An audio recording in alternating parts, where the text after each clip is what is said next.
ಓಂ ಶಾಂತಿ. ಶಿವ ತಂದೆಯ ಮಧುರ ಮಹಾವಾಕ್ಯ. ಮುರುಳಿಯ ದಿನಾಂಕ 17/4/2024. ಪ್ರಾತಃ ಮುರುಳಿ ಬಾಪ್ದಾದ ಮಧುಬನ. ಮಧುರ ಮಕ್ಕಳೇ, ಈ ವಿಚಿತ್ರವಾದ ವಿದ್ಯೆಯನ್ನು ಬೇಹದ್ದಿನ ತಂದೆಯು ಓದಿಸುತ್ತಾರೆ. ತಂದೆ ಮತ್ತು ಅವರ ವಿದ್ಯೆಯಲ್ಲಿ ಯಾವುದೇ ಸಂಶಯ ಬರಬಾರದು. ಮೊದಲು ನಮಗೆ ಓದಿಸುವವರು ಯಾರು ಎಂದು ನಿಶ್ಚಯ ಇರಬೇಕು. ಮಧುರ ಮಕ್ಕಳೇ, ಈ ವಿಚಿತ್ರವಾದ ವಿದ್ಯೆಯನ್ನು ಬೇಹದ್ದಿನ ತಂದೆಯು ಓದಿಸುತ್ತಾರೆ. ತಂದೆ ಮತ್ತು ಅವರ ವಿದ್ಯೆಯಲ್ಲಿ ಯಾವುದೇ ಸಂಶಯ ಬರಬಾರದು. ಮೊದಲು ನಮಗೆ ಓದಿಸುವವರು ಯಾರು ಎಂದು ನಿಶ್ಚಯ ಇರಬೇಕು. ಪ್ರಶ್ನೆ: ನೀವು ಮಕ್ಕಳಿಗೆ ನಿರಂತರ ನೆನಪಿನ ಯಾತ್ರೆಯಲ್ಲಿ ಇರುವ ಶ್ರೀಮತವು ಏಕೆ ಸಿಕ್ಕಿದೆ? ನೀವು ಮಕ್ಕಳಿಗೆ ನಿರಂತರ ನೆನಪಿನ ಯಾತ್ರೆಯಲ್ಲಿ ಇರುವ ಶ್ರೀಮತವು ಏಕೆ ಸಿಕ್ಕಿದೆ? ಉತ್ತರ: ಏಕೆಂದರೆ ಮಾಯಾ ಶತ್ರು ಈಗಲೂ ನಿಮ್ಮ ಹಿಂದೆಯೇ ಇದ್ದಾನೆ. ಯಾವುದು ನಿಮ್ಮನ್ನು ಬೀಳಿಸಿದೆ, ಈಗ ಅದು ನಿಮ್ಮ ಹಿಂದೆ ಬರುವುದು ಬಿಡುವುದಿಲ್ಲ. ಆದ್ದರಿಂದ ಹುಡುಗಾಟಿಕೆ ಮಾಡಬಾರದು. ಭಲೆ ನೀವು ಸಂಗಮ ಯುಗದಲ್ಲಿ ಇದ್ದೀರಿ, ಆದರೆ ಅರ್ಧ ಕಲ್ಪ ನೀವು ಮಾಯೆಗೆ ವಶರಾಗಿದ್ದೀರಿ. ಆದ್ದರಿಂದ ಬೇಗನೆ ಬಿಡುವುದಿಲ್ಲ. ನೆನಪು ಮರೆತು ಹೋಯಿತು ಮತ್ತು ಮಾಯೆಯು ವಿಕರ್ಮ ಮಾಡಿಸಿತು. ಆದ್ದರಿಂದ ಎಚ್ಚರಿಕೆಯಿಂದ ಇರಬೇಕು. ಆಸುರಿ ಮತದಂತೆ ನಡೆಯಬಾರದು. ಓಂ ಶಾಂತಿ. ಈಗ ಮಕ್ಕಳು ಇದ್ದೀರಿ, ತಂದೆಯೂ ಇದ್ದಾರೆ. ತಂದೆಯು ಅನೇಕ ಮಕ್ಕಳಿಗೆ ಓ ಮಗುವೆ ಎಂದು ಹೇಳುತ್ತಾರೆ ಮತ್ತು ಎಲ್ಲ ಮಕ್ಕಳು ಸಹ ಓ ಬಾಬಾ ಎಂದು ಹೇಳುತ್ತಾರೆ. ಮಕ್ಕಳು ಅನೇಕರಿದ್ದಾರೆ. ನೀವು ತಿಳಿಯುತ್ತೀರಿ, ಈ ಜ್ಞಾನ ನಾವು ಆತ್ಮಗಳಿಗಾಗಿಯೇ ಇದೆ. ಒಬ್ಬ ತಂದೆಗೆ ಎಷ್ಟು ಜನ ಮಕ್ಕಳಿದ್ದಾರೆ? ತಂದೆಯು ಓದಿಸಲು ಬಂದಿದ್ದಾರೆ ಎಂದು ಮಕ್ಕಳಿಗೂ ತಿಳಿದಿದೆ. ಅವರು ಮೊಟ್ಟ ಮೊದಲು ತಂದೆಯಾಗಿದ್ದಾರೆ, ಮತ್ತೆ ಶಿಕ್ಷಕರೂ ಆಗಿದ್ದಾರೆ, ಸದ್ಗುರುವೂ ಆಗಿದ್ದಾರೆ. ಈಗ ತಂದೆಯಂತೂ ತಂದೆಯೇ ಮತ್ತೆ ಪಾವನರನ್ನಾಗಿ ಮಾಡಲು ನೆನಪಿನ ಯಾತ್ರೆಯನ್ನು ಕಲಿಸುತ್ತಾರೆ. ಮತ್ತೆ ಮಕ್ಕಳು ಇದನ್ನು ತಿಳಿಯುತ್ತೀರಿ, ಈ ವಿದ್ಯೆಯು ಅದ್ಭುತವಾಗಿದೆ. ನಾಟಕದ ಆದಿ ಮಧ್ಯ ಅಂತ್ಯದ ರಹಸ್ಯವನ್ನು ತಂದೆಯು ಬಂದು ತಿಳಿಸುತ್ತಾರೆ. ಅವರ ವಿನಃ ಬೇರೆ ಯಾರೂ ತಿಳಿಸಲು ಸಾಧ್ಯವಿಲ್ಲ. ಆದ್ದರಿಂದ ಅವರನ್ನು ಬೇಹದ್ದಿನ ತಂದೆ ಎಂದು ಹೇಳಲಾಗುತ್ತದೆ. ಈ ನಿಶ್ಚಯವಂತೂ ಮಕ್ಕಳಿಗೆ ಅವಶ್ಯಕವಾಗಿ ಕುಳಿತುಕೊಳ್ಳುತ್ತದೆ. ಇದರಲ್ಲಿ ಸಂಶಯದ ಮಾತು ಉದ್ಭವಿಸಲು ಸಾಧ್ಯವಿಲ್ಲ. ಇಷ್ಟು ಬೇಹದ್ದಿನ ವಿದ್ಯೆಯನ್ನು ಬೇಹದ್ದಿನ ತಂದೆಯ ವಿನಃ ಅನ್ಯರು ಯಾರೂ ಓದಿಸಲು ಸಾಧ್ಯವಿಲ್ಲ. ಬಾಬಾ ಬನ್ನಿ, ಬಂದು ಪಾವನ ಪ್ರಪಂಚದಲ್ಲಿ ಕರೆದುಕೊಂಡು ಹೋಗಿ ಎಂದು ಕರೆಯುತ್ತಾರೆ. ಏಕೆಂದರೆ ಇದು ಪತಿತ ಪ್ರಪಂಚವಾಗಿದೆ. ತಂದೆಯು ಪಾವನ ಪ್ರಪಂಚದಲ್ಲಿ ಕರೆದುಕೊಂಡು ಹೋಗುತ್ತಾರೆ. ಅಲ್ಲಿ ಬಾಬಾ ಬಂದು ಪಾವನ ಪ್ರಪಂಚದಲ್ಲಿ ಕರೆದುಕೊಂಡು ಹೋಗಿ ಎಂದು ಹೇಳುವುದಿಲ್ಲ. ಅವರು ನಾವು ಆತ್ಮಗಳ ತಂದೆಯಾಗಿದ್ದಾರೆ ಎಂದು ಮಕ್ಕಳಿಗೆ ತಿಳಿದಿದೆ. ಆದ್ದರಿಂದ ದೇಹದ ಪರಿವೇ ತುಂಡಾಗುತ್ತದೆ. ಅವರು ನಮ್ಮ ತಂದೆಯಾಗಿದ್ದಾರೆ ಎಂದು ಆತ್ಮವು ಹೇಳುತ್ತದೆ. ಈಗ ಇದಂತೂ ನಿಶ್ಚಯವಾಗಿದೆ, ಅವಶ್ಯಕವಾಗಿ ತಂದೆಯ ವಿನಃ ಮತ್ಯಾರೂ ಇಷ್ಟೊಂದು ಜ್ಞಾನವನ್ನು ಕೊಡಲು ಸಾಧ್ಯವಿಲ್ಲ. ಮೊದಲು ಈ ನಿಶ್ಚಯ ಬುದ್ಧಿ ಬೇಕು. ಆತ್ಮಕ್ಕೆ ಬುದ್ಧಿಯಲ್ಲಿ ನಿಶ್ಚಯವಾಗುತ್ತದೆ, ಇವರು ನಮ್ಮ ತಂದೆಯಾಗಿದ್ದಾರೆ ಎಂದು.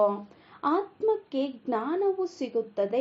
ಮಕ್ಕಳಿಗೆ ಇದು ಪಕ್ಕಾ ನಿಶ್ಚಯವಿರಬೇಕು, ಏನನ್ನು ಮುಖದಿಂದ ಹೇಳುವಂತಿಲ್ಲ. ನಾವು ಆತ್ಮಗಳು ಒಂದು ಶರೀರವನ್ನು ಬಿಟ್ಟು ಮತ್ತೊಂದನ್ನು ತೆಗೆದುಕೊಳ್ಳುತ್ತೇವೆ. ಆತ್ಮದಲ್ಲಿಯೇ ಎಲ್ಲ ಸಂಸ್ಕಾರವಿದೆ. ಈಗ ನೀವು ಮಕ್ಕಳು ತಿಳಿದುಕೊಂಡಿದ್ದೀರಿ, ತಂದೆಯು ಬಂದಿದ್ದಾರೆ, ನಮಗೆ ಈ ರೀತಿ ಓದಿಸುತ್ತಾರೆ. ಕರ್ಮವನ್ನು ಕಲಿಸುತ್ತಾರೆ. ಇದರಿಂದ ಮತ್ತೆ ನಾವು ಇದೇ ಪ್ರಪಂಚದಲ್ಲಿ ಬರುವುದಿಲ್ಲ. ಮನುಷ್ಯರಂತೂ ಇದೇ ಪ್ರಪಂಚದಲ್ಲಿ ಬರಬೇಕು ಎಂದು ತಿಳಿಯುತ್ತಾರೆ. ಆದರೆ ನೀವು ಹೀಗೆ ತಿಳಿಯುವುದಿಲ್ಲ. ನೀವು ಈ ಅಮರ ಕಥೆಯನ್ನು ಕೇಳಿ ಅಮರಪುರಿಗೆ ಹೋಗುತ್ತೀರಿ. ಅಮರಪುರಿ ಎಂದರೆ ಎಲ್ಲಿ ಸದಾ ಅಮರರಾಗಿರುತ್ತಾರೆ.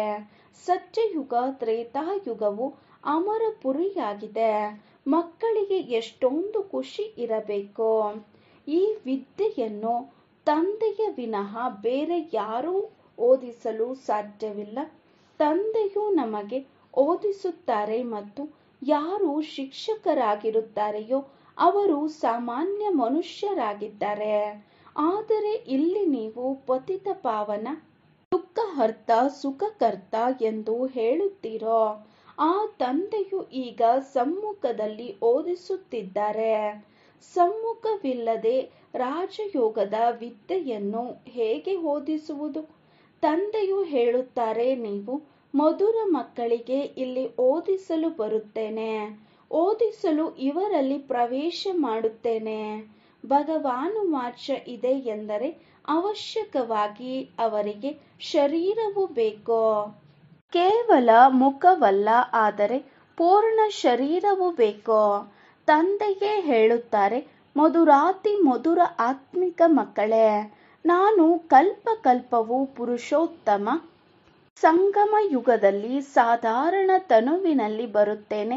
ಬಹಳ ಬಡವರು ಅಲ್ಲ, ಬಹಳ ಸಾಹುಕಾರರು ಅಲ್ಲ, ಸಾಧಾರಣವಾಗಿದ್ದಾರೆ. ಇದಂತೂ ನೀವು ಮಕ್ಕಳಿಗೆ ನಿಶ್ಚಯವಿರಬೇಕು.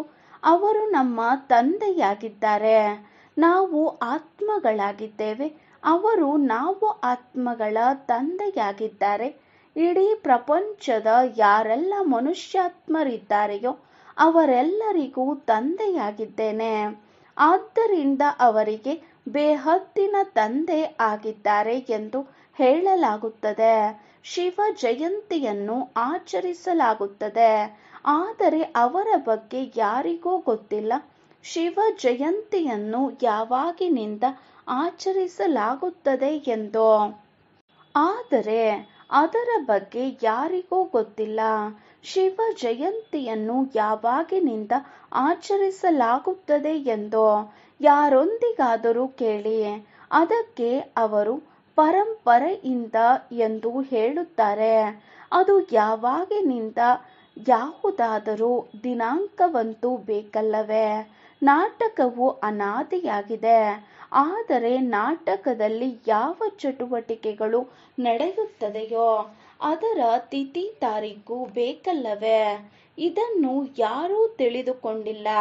ನಮ್ಮ ಶಿವ ತಂದೆಯೇ ಬರುತ್ತಾರೆಂದು ಆ ಪ್ರೀತಿಯಿಂದ ಜಯಂತಿಯನ್ನು ಆಚರಿಸುವುದಿಲ್ಲ.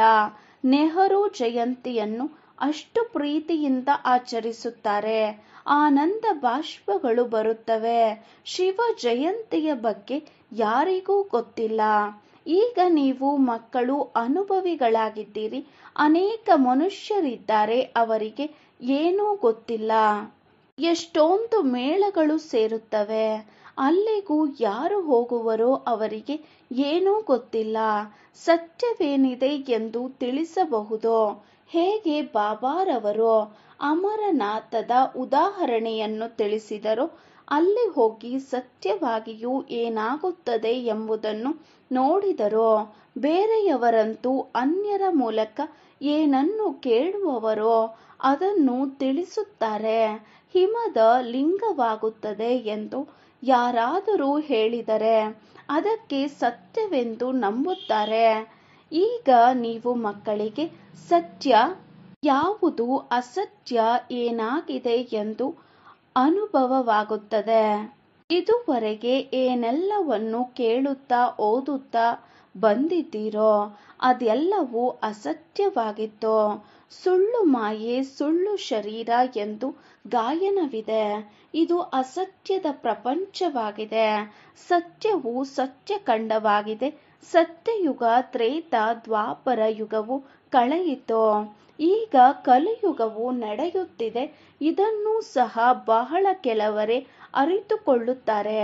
ನಿಮ್ಮ ಬುದ್ಧಿಯಲ್ಲಿ ಎಲ್ಲ ವಿಚಾರಗಳು ಬರುತ್ತವೆ. ತಂದೆಯ ಬಳಿ ಪೂರ್ಣ ಜ್ಞಾನವಿದೆ. ಅವರಿಗೆ ಜ್ಞಾನ ಸಾಗರನೆಂದು ಹೇಳುತ್ತಾರೆ. ಅವರ ಬಳಿ ಯಾವ ಜ್ಞಾನವಿದೆಯೋ ಅದನ್ನು ಬ್ರಹ್ಮಾರವರ ಮೂಲಕ ಕೊಟ್ಟು ನಮ್ಮನ್ನು ತಮ್ಮ ಸಮಾನರನ್ನಾಗಿ ಮಾಡಿಕೊಳ್ಳುತ್ತಿದ್ದಾರೆ. ಹೇಗೆ ಶಿಕ್ಷಕರೂ ಸಹ ತಮ್ಮ ಸಮಾನರನ್ನಾಗಿ ಮಾಡಿಕೊಳ್ಳುತ್ತಾರೆ ಎಂದಾಗ ಬೇಹದ್ದಿನ ತಂದೆಯೂ ಸಹ ಪ್ರಯತ್ನಪಟ್ಟು ತನ್ನ ಸಮಾನರನ್ನಾಗಿ ಮಾಡುತ್ತಾರೆ. ಆದರೆ ಹೀಗೆ ಲೌಕಿಕ ತಂದೆಯು ಮಾಡುವುದಿಲ್ಲ. ಈಗ ನೀವು ಪಾರಲೌಕಿಕ ತಂದೆಯ ಬಳಿ ಬಂದಿದ್ದೀರಿ. ಅವರಿಗೆ ತಿಳಿದಿದೆ, ನಾನು ಮಕ್ಕಳನ್ನು ನನ್ನ ಸಮಾನ ಮಾಡಿಕೊಳ್ಳಬೇಕಾಗಿದೆ. ಹೇಗೆ ಶಿಕ್ಷಕರು ತನ್ನ ಸಮಾನ ಮಾಡಿಕೊಳ್ಳುತ್ತಾರೆ, ನಂಬರ್ ವಾರ್ ಆಗುತ್ತಾರೆ, ಈ ತಂದೆಯೂ ಸಹ ಹಾಗೆಯೇ ಹೇಳುತ್ತಾರೆ, ನಂಬರ್ ವಾರ್ ಆಗುತ್ತೀರಿ. ನಾನು ಯಾವ ವಿದ್ಯೆಯನ್ನು ಓದಿಸುತ್ತೇನೆಯೋ ಇದು ಅವಿನಾಶಿ ವಿದ್ಯೆಯಾಗಿದೆ. ಯಾರು ಎಷ್ಟು ಓದುತ್ತಾರೋ ಅದು ವ್ಯರ್ಥವಾಗಿ ಹೋಗುವುದಿಲ್ಲ. ಮುಂದೆ ಹೋದಂತೆ ತಾವೇ ಹೇಳುತ್ತಾರೆ, ನಾವು 4 ವರ್ಷಗಳ ಹಿಂದೆ 8 ವರ್ಷಗಳ ಹಿಂದೆಯೇ ಯಾರಿಂದಲೋ ಜ್ಞಾನವನ್ನು ಕೇಳಿದ್ದೆವೋ, ಈಗ ಪುನಃ ಬಂದಿದ್ದೇವೆ. ಮತ್ತೆ ಕೆಲವರಂತೂ ಹಿಡಿದುಕೊಂಡು ಬಿಡುತ್ತಾರೆ. ಜ್ಯೋತಿಯಂತೂ ಇದೆ, ಮತ್ತೆ ಆ ಜ್ಯೋತಿಗೆ ಕೆಲವೊಂದು ಪತಂಗಗಳು ಬಲಿಹಾರಿ ಆಗಿಬಿಡುತ್ತಾರೆ. ಕೆಲವರು ಕೇವಲ ಸುತ್ತಾಡಿ ಹೋಗುತ್ತಾರೆ. ಪ್ರಾರಂಭದಲ್ಲಿ ಜ್ಯೋತಿಗೆ ಅನೇಕ ಪತಂಗಗಳು ಬಲಿಹಾರಿ ಆಗಿಬಿಟ್ಟರು. ನಾಟಕದ ಯೋಜನೆಯ ಅನುಸಾರ ಬಟ್ಟಿ ಆಗಬೇಕಿತ್ತು. ಕಲ್ಪ ಕಲ್ಪವೂ ಹೀಗೆಯೇ ಆಗುತ್ತಾ ಬಂದಿದೆ. ಏನೆಲ್ಲವೂ ಕಳೆಯಿತೋ ಕಲ್ಪದ ಹಿಂದೆಯೂ ಹೀಗಾಗಿತ್ತು, ಮುಂದೆಯೂ ಅದೇ ಆಗುವುದು. ಬಾಕಿ ಇದು ಪಕ್ಕಾ ನಿಶ್ಚಯವನ್ನು ಇಟ್ಟುಕೊಳ್ಳಿ. ನಾವಾತ್ಮಗಳು ಆಗಿದ್ದೇವೆ. ತಂದೆಯು ನಮಗೆ ಓದಿಸುತ್ತಾರೆ. ಈ ನಿಶ್ಚಯದಲ್ಲಿ ಪರಿಪಕ್ವವಾಗಿರಿ, ಮರೆಯಬೇಡಿ. ತಂದೆಯನ್ನು ತಂದೆ ಎಂದು ತಿಳಿಯದ ಮನುಷ್ಯರು ಯಾರೂ ಇರುವುದಿಲ್ಲ. ಬಲೆ ವಿಚ್ಛೇದನವನ್ನು ಕೊಟ್ಟ ಮೇಲೂ ಸಹ ನಾವು ನಮ್ಮ ತಂದೆಗೆ ವಿಚ್ಛೇದನವನ್ನು ಕೊಟ್ಟಿದ್ದೇವೆ ಎಂದು ತಿಳಿಯುತ್ತಾರೆ. ಇವರಂತೂ ಬೇಹದ್ದಿನ ತಂದೆಯಾಗಿದ್ದಾರೆ. ಅವರನ್ನು ನಾವು ಎಂದಿಗೂ ಬಿಡುವುದಿಲ್ಲ. ಅಂತ್ಯದವರೆಗೂ ಜೊತೆಗೆ ಇರುತ್ತೇವೆ. ಈ ತಂದೆಯಂತೂ ಎಲ್ಲರ ಸದ್ಗತಿ ಮಾಡುವವರು ಆಗಿದ್ದಾರೆ. 5000 ವರ್ಷಗಳ ನಂತರ ಬರುತ್ತಾರೆ. ಇದನ್ನು ತಿಳಿಯುತ್ತೀರಿ. ಸತ್ಯಯುಗದಲ್ಲಿ ಬಹಳ ಕೆಲವರೇ ಮನುಷ್ಯರು ಇರುತ್ತಾರೆ. ಉಳಿದವರೆಲ್ಲರೂ ಶಾಂತಿಧಾಮದಲ್ಲಿ ಬರುತ್ತಾರೆ. ಈ ಜ್ಞಾನವನ್ನು ಸಹ ತಂದೆಯೇ ತಿಳಿಸುತ್ತಾರೆ. ಮತ್ಯಾರೂ ತಿಳಿಸಲು ಸಾಧ್ಯವಿಲ್ಲ. ಯಾರೂ ಇದನ್ನು ತಿಳಿಸಲು ಸಾಧ್ಯವಿಲ್ಲ. ಯಾರ ಬುದ್ಧಿಯಲ್ಲಿಯೂ ಕುಳಿತುಕೊಳ್ಳುವುದಿಲ್ಲ. ಅವರು ನೀವು ಆತ್ಮಗಳ ತಂದೆಯಾಗಿದ್ದಾರೆ, ಚೈತನ್ಯ ಬೀಜರೂಪನಾಗಿದ್ದಾರೆ. ಯಾವ ಜ್ಞಾನವನ್ನು ಕೊಡುತ್ತಾರೆ? ಸೃಷ್ಟಿರೂಪಿ ವೃಕ್ಷದ ಜ್ಞಾನವನ್ನು ಕೊಡುತ್ತಾರೆ. ರಚಯಿತನು ಅವಶ್ಯಕವಾಗಿ ರಚನೆಯ ಜ್ಞಾನವನ್ನು ಕೊಡುತ್ತಾರೆ. ಸತ್ಯಯುಗವು ಯಾವಾಗ ಇತ್ತು, ಎಲ್ಲಿ ಹೋಯಿತು ಎಂದು ನಿಮಗೆ ತಿಳಿದಿತ್ತೇನೋ? ಈಗ ನೀವು ಸಮ್ಮುಖದಲ್ಲಿ ಕುಳಿತಿದ್ದೀರಿ. ತಂದೆಯು ಮಾತನಾಡುತ್ತಿದ್ದಾರೆ. ಇವರು ನಾವೆಲ್ಲ ಆತ್ಮಗಳ ತಂದೆಯಾಗಿದ್ದಾರೆ, ನಮಗೆ ಓದಿಸುತ್ತಿದ್ದಾರೆ ಎಂದು ಪಕ್ಕಾ ನಿಶ್ಚಯ ಮಾಡಿಕೊಳ್ಳುತ್ತೀರಿ. ಇವರು ಯಾವುದೇ ದೈಹಿಕ ಶಿಕ್ಷಕರಲ್ಲ. ಈ ಶರೀರದಲ್ಲಿ ಓದಿಸುವಂತಹ ಆ ನಿರಾಕಾರ ಶಿವ ತಂದೆಯು ವಿರಾಜಮಾನರಾಗಿದ್ದಾರೆ. ಅವರು ನಿರಾಕಾರನಾಗಿದ್ದರೂ ಸಹ ಜ್ಞಾನಸಾಗರನಾಗಿದ್ದಾರೆ. ಮನುಷ್ಯರಂತೂ ಅವರಿಗೆ ಯಾವುದೇ ಆಕಾರವಿಲ್ಲವೆಂದು ಹೇಳಿಬಿಡುತ್ತಾರೆ. ಮಹಿಮೆಯನ್ನು ಮಾಡುತ್ತಾರೆ, ಜ್ಞಾನಸಾಗರ, ಸುಖದ ಸಾಗರ. ಆದರೆ ತಿಳಿದುಕೊಳ್ಳುವುದಿಲ್ಲ. ನಾಟಕದ ಅನುಸಾರ ಬಹಳ ದೊಡ್ಡ, ಅಂದರೆ ಬಹಳ ದೂರ ಹೋಗಿಬಿಟ್ಟಿದ್ದಾರೆ. ತಂದೆಯು ಬಹಳ ಸಮೀಪ ಕರೆತರುತ್ತಾರೆ. ಇದಂತೂ 5000 ವರ್ಷಗಳ ಮಾತಾಗಿದೆ. ನೀವು ತಿಳಿಯುತ್ತೀರಿ. ಪ್ರತಿ 5000 ವರ್ಷಗಳ ನಂತರ ತಂದೆಯು ನಮಗೆ ಓದಿಸಲು ಬರುತ್ತಾರೆ. ಈ ಜ್ಞಾನವು ಮತ್ಯಾರಿಂದಲೂ ಸಿಗಲು ಸಾಧ್ಯವಿಲ್ಲ. ಈ ಜ್ಞಾನವು ಹೊಸ ಪ್ರಪಂಚಕ್ಕಾಗಿ ಇದೆ. ಇದನ್ನು ಯಾವುದೇ ಮನುಷ್ಯರು ಕೊಡಲು ಸಾಧ್ಯವಿಲ್ಲ, ಏಕೆಂದರೆ ತಮೋ ಪ್ರಧಾನರಾಗಿದ್ದಾರೆ. ಅವರು ಯಾರನ್ನೂ ಸತೋ ಪ್ರಧಾನರನ್ನಾಗಿ ಮಾಡಲು ಸಾಧ್ಯವಿಲ್ಲ. ಅವರಂತೂ ತಮೋ ಪ್ರಧಾನರಾಗುತ್ತಲೇ ಹೋಗುತ್ತಾರೆ. ತಂದೆಯು ನಮಗೆ ಇವರಲ್ಲಿ ಪ್ರವೇಶ ಮಾಡಿ ತಿಳಿಸುತ್ತಿದ್ದಾರೆ ಎಂದು ನೀವು ಈಗ ತಿಳಿದುಕೊಂಡಿದ್ದೀರಿ. ಮತ್ತೆ ಹೇಳುತ್ತಾರೆ, ಹುಡುಗಾಟಿಕೆ ಮಾಡಬೇಡಿ. ಶತ್ರುವು ಈಗಲೂ ನಿಮ್ಮ ಬೆನ್ನ ಹಿಂದೆಯೇ ಇದ್ದಾನೆ. ಇವನೇ ನಿಮ್ಮನ್ನು ಬೀಳಿಸುತ್ತಿದ್ದಾನೆ. ಅವನು ಈಗ ನಿಮ್ಮ ಬೆನ್ನು ಬಿಡುವುದಿಲ್ಲ. ಭಲೆ ನೀವು ಸಂಗಮ ಯುಗದಲ್ಲಿ ಇದ್ದೀರಿ, ಆದರೆ ಅರ್ಧಕಲ್ಪ ನೀವು ರಾವಣನಿಗೆ ವಶರಾಗಿದ್ದೀರಿ. ಆದ್ದರಿಂದ ಅವನು ಬೇಗನೆ ಬಿಡುವುದಿಲ್ಲ. ಎಚ್ಚರಿಕೆಯಿಂದ ಇರುವುದಿಲ್ಲ.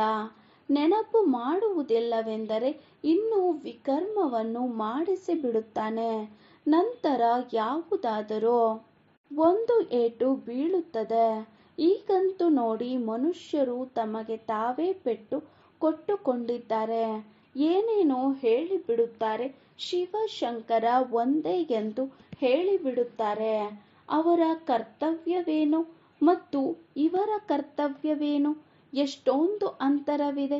ಶಿವನು ಶ್ರೇಷ್ಠಾತಿ ಶ್ರೇಷ್ಠ ಭಗವಂತ ಆಗಿದ್ದಾರೆ. ಶಂಕರ ದೇವತೆ ಆಗಿದ್ದಾರೆ. ಅಂದ ಮೇಲೆ ಶಿವಶಂಕರ ಒಂದೇ ಎಂದು ಹೇಳಿಬಿಡುತ್ತಾರೆ. ಅವರು ಒಂದೇ ಎಂದು ಹೇಗೆ ಹೇಳಿಬಿಡುತ್ತಾರೆ? ಇಬ್ಬರ ಪಾತ್ರವೇ ಬೇರೆ ಬೇರೆ ಆಗಿದೆ. ಇಲ್ಲಿಯೂ ಅನೇಕರ ಹೆಸರುಗಳು ಹೀಗಿವೆ: ರಾಧೆ, ಕೃಷ್ಣ, ಲಕ್ಷ್ಮೀನಾರಾಯಣ, ಶಿವಶಂಕರ. ತಮಗೆ ಎರಡು ಎರಡು ಹೆಸರುಗಳನ್ನು ಇಟ್ಟುಕೊಂಡಿದ್ದಾರೆ. ಅಂದಾಗ ಮಕ್ಕಳು ತಿಳಿಯುತ್ತೀರಿ. ಈ ಸಮಯದವರೆಗೆ ತಂದೆಯು ಏನನ್ನು ತಿಳಿಸಿದ್ದಾರೆಯೋ ಅದು ಪುನರಾವರ್ತನೆ ಆಗುವುದು. ಇನ್ನೂ ಕೆಲವು ದಿನಗಳು ಮಾತ್ರವೇ ಇದೆ. ತಂದೆಯು ಕುಳಿತು ಬಿಡುತ್ತಾರೆಂದರೆ ಅಂದರೆ ಕುಳಿತು ಬಿಡುತ್ತಾರೆಯೇ? ಮಕ್ಕಳು ನಂಬರ್ ವಾರಾಗಿ ಓದಿ ಪೂರ್ಣ ಕರ್ಮಾತೀತರಾಗಿ ಬಿಡುತ್ತೀರಿ. ನಾಟಕದ ಅನುಸಾರ ಮಾಲೆಯು ತಯಾರಾಗಿ ಬಿಡುತ್ತದೆ. ಯಾವ ಮಾಲೆ? ಎಲ್ಲ ಆತ್ಮಗಳ ಮಾಲೆ ಆಗುವುದು. ಆಗ ಹಿಂತಿರುಗಿ ಹೋಗುತ್ತೀರಿ. ನಂಬರ್ 1 ಮಾಲೆಯಂತೂ ನಿಮ್ಮದಾಗಿದೆ. ಶಿವ ತಂದೆಯ ಮಾಲೆಯೂ ಬಹಳ ದೊಡ್ಡದಾಗಿದೆ. ಅಲ್ಲಿಂದ ನಂಬರ್ ವಾರ್ ಪಾತ್ರವನ್ನು ಅಭಿನಯಿಸಲು ಬಂದಿದ್ದೀರಿ. ನೀವು ಎಲ್ಲರೂ ಬಾಬಾ ಬಾಬಾ ಎಂದು ಹೇಳುತ್ತೀರಿ. ಎಲ್ಲರೂ ಒಂದೇ ಮಾಲೆಯ ಮಣಿಗಳಾಗಿದ್ದೀರಿ. ಎಲ್ಲರಿಗೆ ವಿಷ್ಣುವಿನ ಮಾಲೆಯ ಮಣಿಗಳು ಎಂದು ಹೇಳುವುದಿಲ್ಲ. ಇದನ್ನು ತಂದೆಯು ಓದಿಸುತ್ತಾರೆ. ಸೂರ್ಯವಂಶೀಯರೇ ಆಗಬೇಕಾಗಿದೆ. ಸೂರ್ಯವಂಶಿ, ಚಂದ್ರವಂಶಿ ಯಾವುದು ಕಳೆದು ಹೋಯಿತೋ ಅದು ಮತ್ತೆ ಬರುವುದಿಲ್ಲ. ಈ ಪದವಿಯು ವಿದ್ಯೆಯ ಆಧಾರದಿಂದಲೇ ಸಿಗುತ್ತದೆ. ತಂದೆಯ ವಿದ್ಯೆಯ ಇಲ್ಲದೆ ಈ ಪದವಿಯು ಸಿಗಲು ಸಾಧ್ಯವಿಲ್ಲ. ಚಿತ್ರವೂ ಇದೆ, ಆದರೆ ನಾವು ಈ ರೀತಿ ಆಗಲು ಸಾಧ್ಯವೆಂದು ಯಾರೂ ಸಹ ಇಂತಹ ಚಲನೆಯನ್ನು ನಡೆಯುವುದಿಲ್ಲ. ಸತ್ಯನಾರಾಯಣನ ಕಥೆಯನ್ನು ಕೇಳುತ್ತಾರೆ. ಗರುಡ ಪುರಾಣದಲ್ಲಿ ಎಲ್ಲವೂ ಇಂತಹ ಮಾತುಗಳಿವೆ. ಅವುಗಳನ್ನು ಮನುಷ್ಯರಿಗೆ ತಿಳಿಸುತ್ತಾರೆ. ಇದು ವಿಷಯ ವೈತರಣಿ ನದಿ, ರೌರವ ನರಕವಾಗಿದೆ. ವಿಶೇಷವಾಗಿ ಭಾರತಕ್ಕೆ ಹೇಳುತ್ತಾರೆ ಎಂದು ತಂದೆಯು ತಿಳಿಸುತ್ತಾರೆ. ಬೃಹಸ್ಪತಿ ದಶೆಯು ಭಾರತದ ಮೇಲೆ ಕುಳಿತಿದೆ. ವೃಕ್ಷಪತಿಯು ಭಾರತವಾಸಿಗಳಿಗೆ ಓದಿಸುತ್ತಾರೆ. ಬೇಹದ್ದಿನ ತಂದೆಯು ಕುಳಿತು ಬೇಹದ್ದಿನ ಮಾತುಗಳನ್ನು ತಿಳಿಸುತ್ತಾರೆ. ದಶೆಯು ಕುಳಿತುಕೊಳ್ಳುತ್ತದೆ. ಈಗ ರಾಹುವಿನ ದಶೆಯೂ ಇದೆ. ಆದ್ದರಿಂದಲೇ ದಾನ ಕೊಟ್ಟರೆ ಗ್ರಹಣ ಬಿಡುವುದು ಎಂದು ಹೇಳುತ್ತಾರೆ. ತಂದೆಯೂ ಸಹ ತಿಳಿಸುತ್ತಾರೆ, ಈ ಕಲಿಯುಗದ ಅಂತ್ಯದಲ್ಲಿ ಎಲ್ಲರ ಮೇಲೆ ರಾಹುವಿನ ದಶೆ ಇದೆ. ಈ ವೃಕ್ಷಪತಿಯಾದ ನಾನು ಭಾರತದ ಮೇಲೆ ಬೃಹಸ್ಪತಿಯ ದಶೆಯನ್ನು ಕೂರಿಸಲು ಬಂದಿದ್ದೇನೆ. ಸತ್ಯಯುಗದಲ್ಲಿ ಬೃಹಸ್ಪತಿ ದಶೆಯು ಭಾರತದ ಮೇಲೆ ಇತ್ತು. ಈಗ ರಾಹುವಿನ ದಶೆ ಇದೆ. ಇದು ಬೇಹದ್ದಿನ ಮಾತಾಗಿದೆ. ಇದು ಯಾವುದೇ ಶಾಸ್ತ್ರ ಮೊದಲಾದವುಗಳಲ್ಲ. ಈ ಪತ್ರಿಕೆ ಮೊದಲಾದವುಗಳು ಸಹ ಯಾರು ಮೊದಲು ಏನಾದರೂ ತಿಳಿದುಕೊಂಡಿರುತ್ತಾರೋ ಅವರಿಗೆ ಅರ್ಥವಾಗುತ್ತದೆ. ಈ ಪತ್ರಿಕೆಗಳನ್ನು ಓದುವುದರಿಂದ ಅವರು ಇನ್ನೂ ಹೆಚ್ಚಿನದಾಗಿ ತಿಳಿದುಕೊಳ್ಳಲು ಓಡುತ್ತಾರೆ. ಉಳಿದವರಂತೂ ಏನನ್ನೂ ತಿಳಿಯುವುದಿಲ್ಲ. ಯಾರು ಸ್ವಲ್ಪ ಓದಿ ಮತ್ತು ಬಿಡುತ್ತಾರೆಂದರೆ ಅವರಲ್ಲಿ ಮತ್ತೆ ಸ್ವಲ್ಪ ಜ್ಞಾನದ ಎಣ್ಣೆಯನ್ನು ಹಾಕುವುದರಿಂದ ಮತ್ತೆ ಜಾಗೃತರಾಗಿ ಬಿಡುತ್ತಾರೆ. ಜ್ಞಾನಕ್ಕೆ ಎಣ್ಣೆ ಎಂದು ಹೇಳಲಾಗುತ್ತದೆ. ತಂದೆಯು ನಂದಿ ಹೋಗಿರುವ ದೀಪದಲ್ಲಿ ಎಣ್ಣೆಯನ್ನು ಹಾಕುತ್ತಿದ್ದಾರೆ. ಹೇಳುತ್ತಾರೆ, ಮಕ್ಕಳೇ, ಮಾಯೆಯ ಬಿರುಗಾಳಿಗಳು ಬರುತ್ತವೆ, ದೀಪವನ್ನು ನಂದಿಸಿ ಬಿಡುತ್ತವೆ. ಜ್ಯೋತಿಗೆ ಕೆಲವೊಂದು ಪತಂಗಗಳು ಸುಟ್ಟು ಹೋಗುತ್ತವೆ, ಕೆಲವು ಸುತ್ತಾಡಿ ಹೊರಟು ಹೋಗುತ್ತವೆ. ಅದೇ ಮಾತು ಪ್ರತ್ಯಕ್ಷ ರೂಪದಲ್ಲಿ ನಡೆಯುತ್ತದೆ. ಎಲ್ಲರೂ ನಂಬರ್ ವಾರ್ ಪತಂಗಗಳಾಗಿದ್ದೀರಿ. ಮೊದಲು ಒಮ್ಮೆಲೆ ಮನೆ ಮಠವನ್ನು ಬಿಟ್ಟು ಬಂದರು, ಪತಂಗಗಳಾದರು. ಹೇಗೆ ಒಮ್ಮೆಲೆ ಲಾಟರಿ ಸಿಕ್ಕಿಬಿಟ್ಟಿತೋ, ಏನೆಲ್ಲವೂ ಕಳೆಯಿತೋ ಮತ್ತೆ ಹಾಗೆಯೇ ಮಾಡುತ್ತೀರಿ.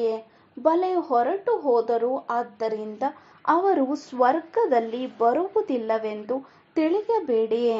ಪತಂಗಗಳಾದರು, ಪ್ರಿಯತಮೆಯರಾದರು. ಮತ್ತೆ ಮಾಯೆಯು ಸೋಲಿಸಿತು. ಆದ್ದರಿಂದ ಕಡಿಮೆ ವಿಷಯವನ್ನು ಪಡೆಯುತ್ತಾರೆ. ನಂಬರ್ ವಾರ್ ಅಂತೂ ಇದ್ದೇ ಇರುತ್ತಾರೆ. ಅನ್ಯ ಸತ್ಸಂಗಗಳಲ್ಲಿ ಯಾರ ಬುದ್ಧಿಗಳಲ್ಲಿಯೂ ಇರುವುದಿಲ್ಲ. ನಿಮ್ಮ ಬುದ್ಧಿಯಲ್ಲಿದೆ. ತಂದೆಯಿಂದ ಹೊಸ ಪ್ರಪಂಚಕ್ಕಾಗಿ ನಾವೆಲ್ಲರೂ ನಮ್ಮ ಪುರುಷಾರ್ಥದ ಅನುಸಾರ ನಂಬರ್ ವಾರ್ ಓದುತ್ತಿದ್ದೇವೆ. ನಾವು ಬೇಹದ್ದಿನ ತಂದೆಯ ಸಮ್ಮುಖದಲ್ಲಿ ಕುಳಿತಿದ್ದೇವೆ. ಆತ್ಮವು ಸ್ಥೂಲ ಕಣ್ಣುಗಳಿಗೆ ಕಾಣಿಸುವುದಿಲ್ಲ. ಅದು ಅವ್ಯಕ್ತವಾಗಿದೆ. ಅದನ್ನು ದಿವ್ಯ ದೃಷ್ಟಿಯ ಮೂಲಕವೇ ನೋಡಬಹುದಾಗಿದೆ ಎಂದು ಇದೂ ಸಹ ತಿಳಿದಿದೆ. ನಾವು ಆತ್ಮಗಳೂ ಸಹ ಸೂಕ್ಷ್ಮ ಬಿಂದು ಆಗಿದ್ದೇವೆ. ಆದರೆ ದೇಹದ ಅಭಿಮಾನವನ್ನು ಬಿಟ್ಟು ತಮ್ಮನ್ನು ಆತ್ಮನೆಂದು ತಿಳಿಯುವುದು ಶ್ರೇಷ್ಠ ವಿದ್ಯಾಭ್ಯಾಸವಾಗಿದೆ. ಈ ವಿದ್ಯಾಭ್ಯಾಸದಲ್ಲಿಯೂ ಯಾವ ಸಬ್ಜೆಕ್ಟ್ ಕಷ್ಟವಾಗುತ್ತದೆಯೋ ಅದರಲ್ಲಿ ಅನುತ್ತೀರ್ಣರಾಗುತ್ತಾರೆ. ಈ ಸಬ್ಜೆಕ್ಟ್ ಬಹಳ ಸಹಜವಾಗಿದೆ. ಆದರೆ ಕೆಲವರಿಗೆ ಇದು ಕಷ್ಟದ ಅನುಭವವಾಗುತ್ತದೆ. ಈಗ ನೀವು ತಿಳಿಯುತ್ತೀರಿ, ನೀವು ಸಹ ನಿರಾಕಾರ ಆತ್ಮಗಳಾಗಿದ್ದೀರಿ, ಆದರೆ ಶರೀರದ ಜೊತೆ ಇದ್ದೀರಿ. ಇವೆಲ್ಲ ಮಾತುಗಳನ್ನು ಬೇಹದ್ದಿನ ತಂದೆಯೇ ತಿಳಿಸುತ್ತಾರೆ.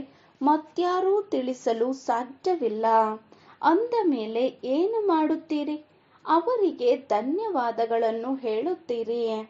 ತಂದೆಯು ತಿಳಿಸುತ್ತಾರೆ, ಇದು ಅನಾದಿ ನಾಟಕವು ಮಾಡಲ್ಪಟ್ಟಿದೆ. ನಾವು ಯಾವುದೇ ಹೊಸ ಮಾತನ್ನು ಹೇಳುವುದಿಲ್ಲ. ನಾಟಕದ ಅನುಸಾರ ನಾನು ನಿಮಗೆ ಓದಿಸುತ್ತೇನೆ. ಧನ್ಯವಾದಗಳನ್ನು ಭಕ್ತಿ ಮಾರ್ಗದಲ್ಲಿ ತಿಳಿಸುತ್ತೇನೆ. ವಿದ್ಯಾರ್ಥಿಗಳು ಚೆನ್ನಾಗಿ ಓದಿದರೆ ನಮ್ಮ ಹೆಸರು ಪ್ರಸಿದ್ಧ ಆಗುವುದು ಎಂದು ಶಿಕ್ಷಕರು ಹೇಳುತ್ತಾರೆ. ವಿದ್ಯಾರ್ಥಿಗಳಿಗೆ ಧನ್ಯವಾದಗಳನ್ನು ಹೇಳುತ್ತಾರೆ. ಯಾರು ಚೆನ್ನಾಗಿ ಓದುತ್ತಾರೆ, ಓದಿಸುತ್ತಾರೆಯೋ ಅವರಿಗೆ ಧನ್ಯವಾದಗಳನ್ನು ತಿಳಿಸಲಾಗುತ್ತದೆ. ವಿದ್ಯಾರ್ಥಿಗಳು ಮತ್ತು ಶಿಕ್ಷಕರಿಗೆ ಧನ್ಯವಾದಗಳನ್ನು ಹೇಳುತ್ತಾರೆ. ಮಧುರ ಮಕ್ಕಳೇ, ಜೀವಿಸಿಯೇ ಇರಿ. ಇಂತಹ ಸರ್ವಿಸ್ ಮಾಡುತ್ತೀರಿ. ಕಲ್ಪದ ಹಿಂದೆಯೇ ಮಾಡಿದಿರಿ ಎಂದು ತಂದೆಯು ತಿಳಿಸುತ್ತಾರೆ. ಒಳ್ಳೆಯದು. ಮಧುರಾತಿ ಮಧುರ ಅಗಲಿ ಮರಳಿ ಸಿಕ್ಕಿರುವಂತಹ ಮಕ್ಕಳಿಗೆ ಪ್ರೀತಿಯ ಮಾತಾಪಿತಾ ಬಾಪ್ದಾದರವರ ನೆನಪು, ಪ್ರೀತಿ ಹಾಗೂ ಸುಪ್ರಭಾತ. ಆತ್ಮೀಯ ಮಕ್ಕಳಿಗೆ ಆತ್ಮೀಯ ತಂದೆಯ ನಮಸ್ತೆ. ನಾವು ಆತ್ಮೀಯ ಮಕ್ಕಳ ಆತ್ಮೀಯ ತಂದೆಗೆ ನಮಸ್ತೆ ನಮಸ್ತೆ ನಮಸ್ತೆ. ಧಾರಣೆಗಾಗಿ ಮುಖ್ಯ ಸಾರ. ಫಸ್ಟ್ ಪಾಯಿಂಟ್, ಸದಾ ನಶೆ ಹಾಗೂ ನಿಶ್ಚಯವಿರಲಿ. ನಮಗೆ ಓದಿಸುವವರು ಯಾವುದೇ ದೈಹಿಕ ಶಿಕ್ಷಕರಲ್ಲ, ಸ್ವಯಂ ಜ್ಞಾನಸಾಗರ ನಿರಾಕಾರ ತಂದೆಯು ಶಿಕ್ಷಕರಾಗಿ ನಮಗೆ ಓದಿಸುತ್ತಿದ್ದಾರೆ. ಈ ವಿದ್ಯೆಯಿಂದಲೇ ನಾವು ಸತೋಪ್ರಧಾನರಾಗಬೇಕಾಗಿದೆ. ಸೆಕೆಂಡ್ ಪಾಯಿಂಟ್, ಆತ್ಮರೂಪಿ ದೀಪದಲ್ಲಿ ಪ್ರತಿನಿತ್ಯವೂ ಜ್ಞಾನದ ಎಣ್ಣೆಯನ್ನು ಹಾಕಬೇಕಾಗಿದೆ. ಜ್ಞಾನದ ಎಣ್ಣೆಯಿಂದ ಸದಾ ಈ ರೀತಿ ಪ್ರಜ್ವಲಿತರಾಗಬೇಕು. ಮಾಯೆಯ ಯಾವುದೇ ಬಿರುಗಾಳಿಗಳು ಅಲುಗಾಡಿಸಲು ಸಾಧ್ಯ ಆಗಬಾರದು. ಪೂರ್ಣ ಪತಂಗಗಳು ಆಗಿ ಜ್ಯೋತಿಗೆ ಬಲಿಹಾರಿ ಆಗಬೇಕು. ವರದಾನ: ಸದಾ ಒಬ್ಬ ತಂದೆಯ ಸ್ನೇಹದಲ್ಲಿ ಸಮಾವೇಶವಾಗಿರುವಂತಹ ಸಹಯೋಗಿ ಆತ್ಮರಾಗಿ. ಸದಾ ಒಬ್ಬ ತಂದೆಯ ಸ್ನೇಹದಲ್ಲಿ ಸಮಾವೇಶವಾಗಿರುವಂತಹ ಸಹಯೋಗಿ ಆತ್ಮರಾಗಿ. ವಿವರಣೆ: ಯಾವ ಮಕ್ಕಳಿಗೆ ತಂದೆಯ ಜೊತೆ ಅತಿಯಾದ ಸ್ನೇಹವಿದೆ, ಆ ಸ್ನೇಹಿ ಆತ್ಮ ಸದಾ ತಂದೆಯ ಶ್ರೇಷ್ಠ ಕಾರ್ಯದಲ್ಲಿ ಸಹಯೋಗಿಯಾಗುತ್ತಾರೆ ಮತ್ತು ಯಾರು ಎಷ್ಟು ಸಹಯೋಗಿ ಅಷ್ಟೇ ಸಹಜ ಯೋಗಿ ಆಗುತ್ತಾರೆ. ತಂದೆಯ ಸ್ನೇಹದಲ್ಲಿ ಸಮಾವೇಶವಾಗಿರುವ ಸಹಯೋಗಿ ಆತ್ಮ ಎಂದೂ ಮಾಯೆಯ ಸಹಯೋಗಿಯಾಗಲು ಸಾಧ್ಯವಿಲ್ಲ. ಅವರ ಪ್ರತಿ ಸಂಕಲ್ಪದಲ್ಲಿ ಬಾಬಾ ಮತ್ತು ಸೇವೆ ಇರುವುದು. ಆದ್ದರಿಂದ ನಿದ್ರೆಯಾಗಿರುವುದಿಲ್ಲ. ಹೇಗೆ ಸಂಪಾದನೆ ಮಾಡಿ ಖುಷಿಯಲ್ಲಿ ಮಲಗಿರುತ್ತಾರೆ ಅಷ್ಟು ಪರಿವರ್ತನೆಯಾಗಿ ಬಿಡುವುದು. ಸ್ಲೋಗನ್: ಪ್ರೇಮದ ಕಣ್ಣೀರು ಹೃದಯವೆಂಬ ಡಬ್ಬಿಯಲ್ಲಿ ಮುತ್ತಿನಂತೆ ಆಗಿಬಿಡುತ್ತದೆ. ಪ್ರೇಮದ ಕಣ್ಣೀರು ಹೃದಯವೆಂಬ ಡಬ್ಬಿಯಲ್ಲಿ ಮುತ್ತಿನಂತೆ ಆಗಿಬಿಡುವುದು. ಓಂ ಶಾಂತಿ.